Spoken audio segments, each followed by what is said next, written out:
Hello! Today I've got a video for you about oral piercings because someone asked me to do a video on either lip or the tongue piercing specific and just aftercare and everything. And yeah, either the lip or the tongue, I don't know which one. I think actually that both got a question for that, like both lip and tongue.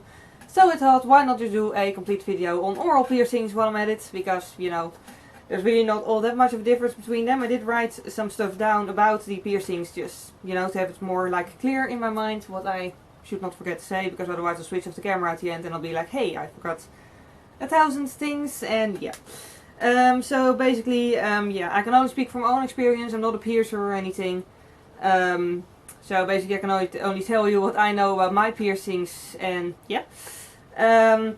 But in any case, like overall, we'll just start with overall things, and then I've got some things about specifically lip piercings and specifically tongue piercings. But yeah, I mean basically, like with aftercare, you can choose between sea salt solution and, well, for the tongue piercing specifically, like yeah, mouthwash and antibacterial soap on the outside of lip piercing, for example. Is all options. Personally, I prefer sea salt solution because it's more natural to the body and it doesn't dry out piercing and or anything. However, I think it's your own body and, you know, it's your own decision which product you trust the most, basically. So really, I'm not going to say it's wrong if people use antibacterial soap. Although I would not recommend at all to use antibacterial soap on the, you know, tongue piercing. Obviously, because you don't want to swallow it, I guess. I mean, I can't imagine it being healthy, so that's one thing. But other than that, just, you know, use what you think works best. Personally, I go for sea salt solution, but if you have more faith in antibacterial soap or mouthwash, then, you know, go ahead and use that. With mouthwash, it is, however, recommended to use one without alcohol, because that does really dry out the piercing. And also to dilute it with water, like I think it was 50-50. 50% water, 50% sea salt, 50% mouthwash, yeah. Another thing about getting an oral piercing is that I recommend always getting a new toothpaste. Not a new toothpaste, a new toothbrush.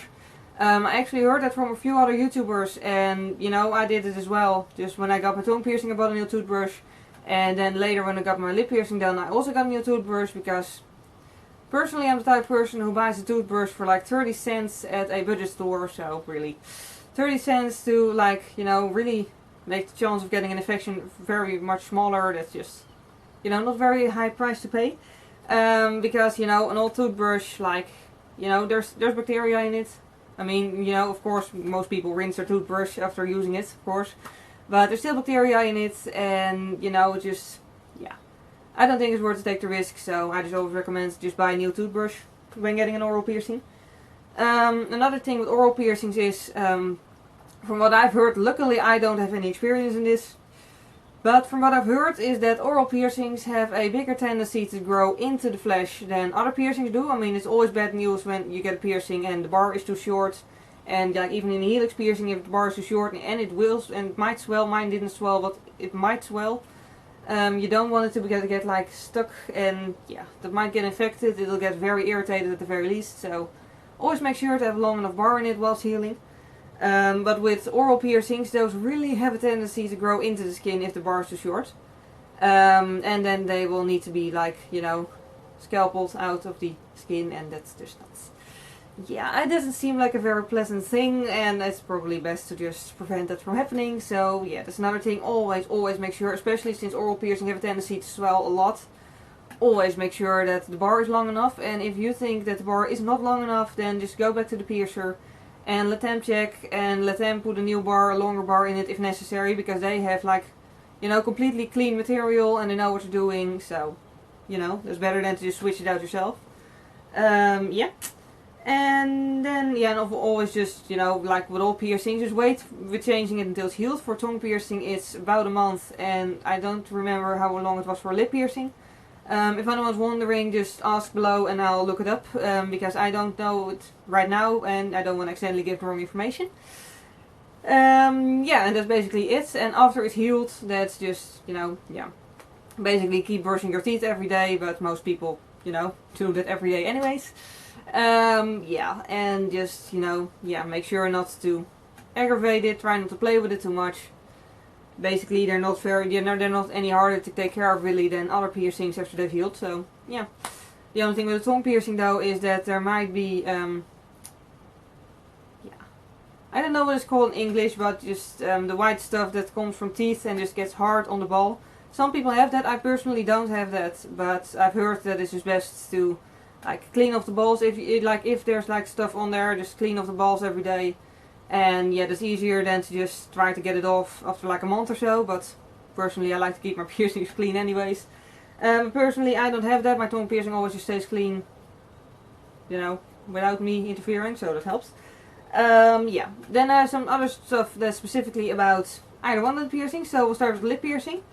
One thing with lip piercing that was like something that I really noticed was that there was a distinct difference between how the inside part, like this part, healed and how the outside part healed. Like on the inside, of course, I just rinsed my mouth to clean it, and on the outside I used a Q-tip to just clean it with a sea salt solution. But also on the inside, and it might be different for everyone because, you know, everyone's body is different, but for me the inside part barely hurt at all. And the outside part just had really annoying crusties and everything, and yeah. So this one thing, it's also sort of stung because it just, you know, poked in it and everything. That was sort of annoying, but luckily it only lasted for a few days until that was like far enough healed that it wasn't annoying anymore. But there's one thing to keep in mind with a lip piercing that, you know, like during the day, if it's fresh, just check it a bunch of times to see if there's not any like, you know, gross stuff on there, because it looks gross and it's sort of like, it always sort of annoys me when I get home and I'm like, oh god. My piercing looks horrible and I have no idea how long I've been walking around like that. So if it's fresh, just, you know, check it every few hours or so and just clean it a bit if necessary. Yeah. Then about the tongue piercing, yeah. I'm still keeping to the note here. I can't read my own handwriting. Oh, rinsing, yeah, that's the thing. Another thing with the tongue piercing is also a thing with lip piercing, but with the tongue piercing at the piercing store where I got my piercings done, they actually repeated it like a gazillion times about the tongue piercing because it's really, really important to just really rinse your mouth every single time after you've eaten or drank anything for the first week.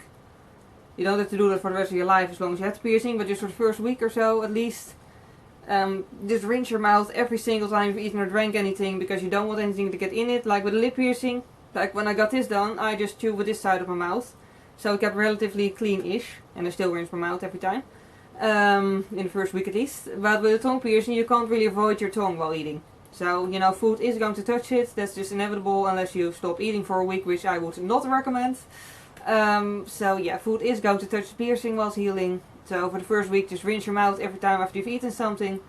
Because you just really don't want it to get infected. Because that would probably hurt. And I've heard it's actually more dangerous with the tongue when it gets infected. Because there's like a lot of blood vessels in it. And yeah, better to get that, like you do not get that to just prevent that. I mean, yeah.